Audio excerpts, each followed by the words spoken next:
Hola, bienvenidos una vez más a la zona del escribidor en su sección Consejos de Redacción.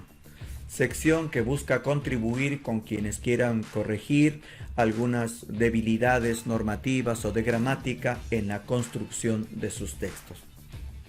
Esperamos que te esté siendo de utilidad. En este capítulo vamos a conversar sobre el pleonasmo y la redundancia. El pleonasmo y la redundancia se refieren a la repetición, ya sea de palabras o de construcciones que reiteran una idea ya presentada en el enunciado. Para algunos autores, el pleonasmo es la repetición buena, entre comillas, y la redundancia sería la repetición mala. Vamos a ver. Primero, coloquemos un ejemplo. Atención, en ese abismo profundo cayeron los dos amigos. Fíjate en el término profundo, que está repitiendo una característica sobreentendida en abismo. Ese es un ejemplo de redundancia. La palabra profundo no contribuye a mejorar este mensaje. La corrección, por supuesto, sería la siguiente. En ese abismo cayeron los dos amigos. Por lo visto, hasta aquí entenderemos por redundancia a la repetición, al uso exagerado de una palabra, expresión, concepto, a la reiteración de una información ya incluida en el texto. Ahora bien, hay situaciones de redundancia común y corriente, trampas en las cuales ya no caemos. Por ejemplo, subir arriba, bajar abajo, entrar adentro. En esas situaciones no vamos a caer de manera fácil y mucho menos en la escritura. Pero hay otras situaciones mucho más sutiles con las cuales hay que tener cuidado. Fíjese, según el documento, el abajo suscrito. Cuando hablamos de suscribir, por lo general se entiende el que firma en la parte final del documento. Por lo tanto, abajo suscrito se considera redundancia.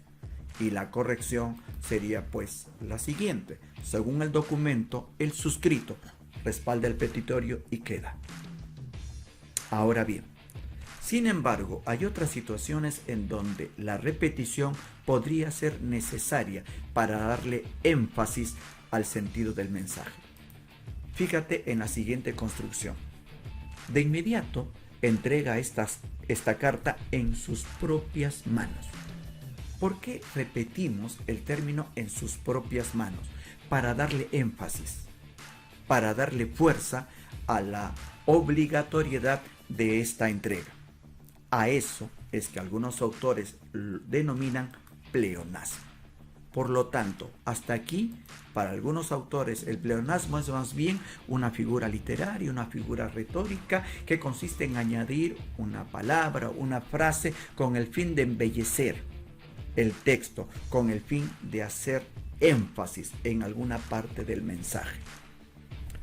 Ahora bien, podemos plantear otro ejemplo. ¿Cómo pudiste hacerme esto precisamente a mí? ¿Lo has dicho alguna vez?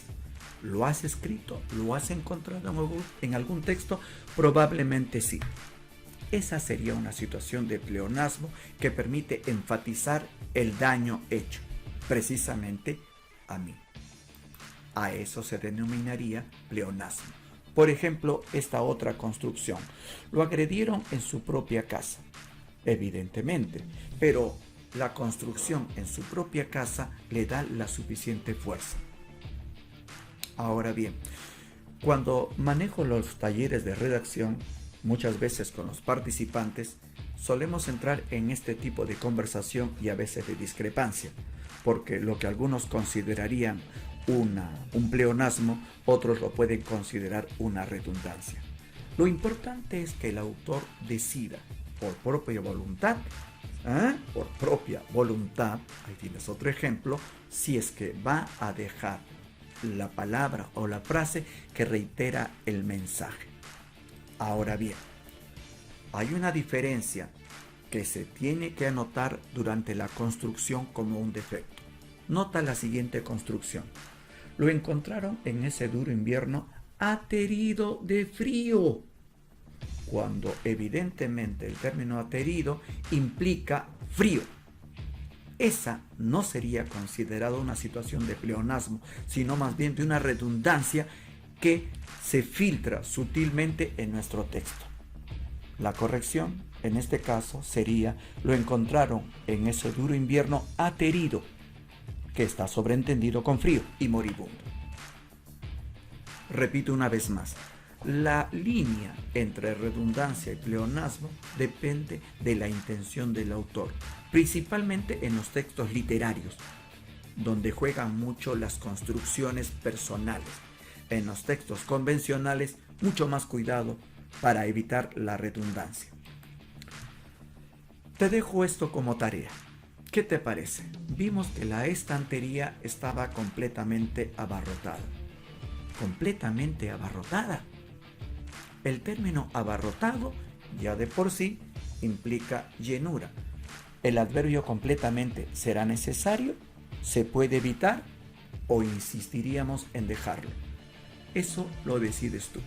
Pero ya tenemos entonces clara la diferencia en lo que podría ser, según algunos autores, el pleonasmo y la redundancia. Y el consejo de que cuando redactes tengas cuidado. Y si vas a reiterar información, que sea porque tú consideras que esa reiteración es necesaria. Bien, esperemos que este nuevo consejo, esta nueva apreciación, te sea de utilidad para construir tus textos. Muchas gracias. Hasta la próxima.